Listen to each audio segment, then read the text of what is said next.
Okay, so a small thing I wanted to show you guys. I know a couple guys had asked about using the pre-facelift front bumper and rear bumper on the later models like I have. Because I have the body kit from a JDM Cima, Nissan Cima, which is, the Japanese version of this car. And they actually had better body styling pieces than we got. So I ordered a used kit online, it came here.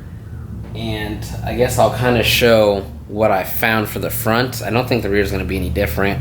I do want to make a crash bar, well, like a drift bash bar for the rear, because I'm assuming their bash bars or crash bars are actually thinner than ours. It's a different thickness for the actual plate there. So if you try and throw it on stock, it won't fit. But I already want to do like a drift bash bar and put a lower point on there to jack it up with. So I'll show that in the future when I get to that. But we'll start with the front because it's already torn apart and I kind of did like a pre-fitment on there. So hang on one second.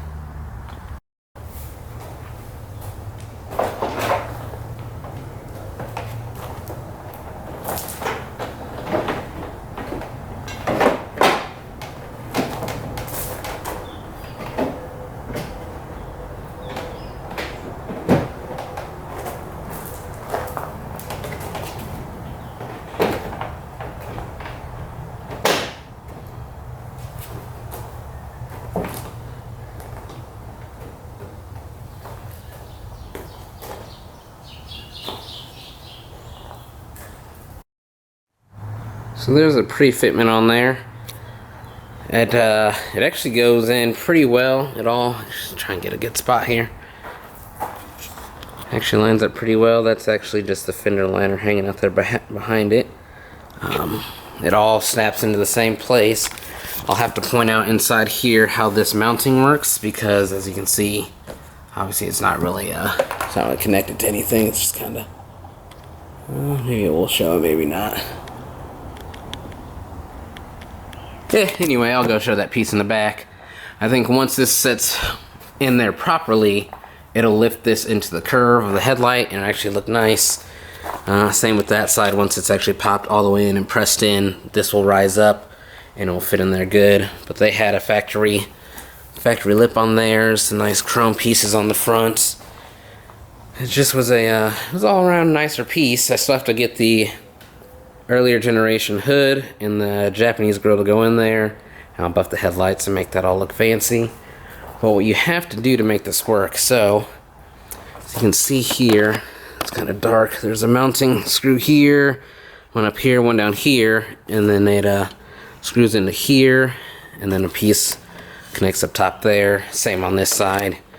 You can just put it all in there. It's actually like a bumper bracket slash retainer for your headlight. I don't imagine I'll get much shake. As you can see, it doesn't really move at all.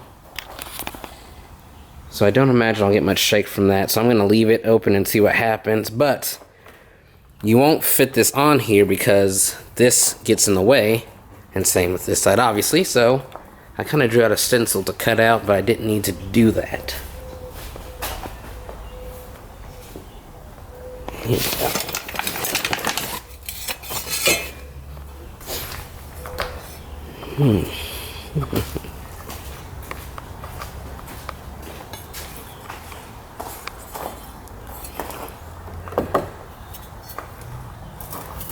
How did this go in there? So this goes in, get my camera right, kind of like this, as you can see. And you can see the black line I drew with a permanent marker, just kind of notch the frame smaller, which kind of eliminated the top piece, but kept the headlight itself stable.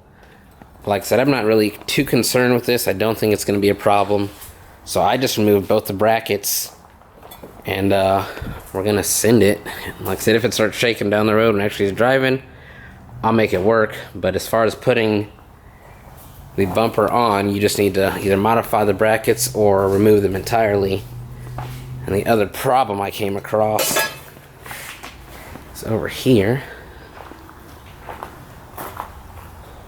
There it is.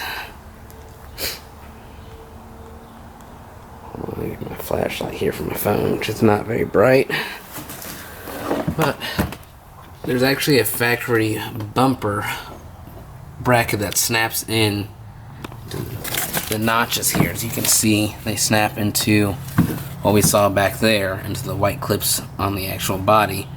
But they're actually riveted in, so I'll have to drill those out, or I might try and order some new ones from Nissan.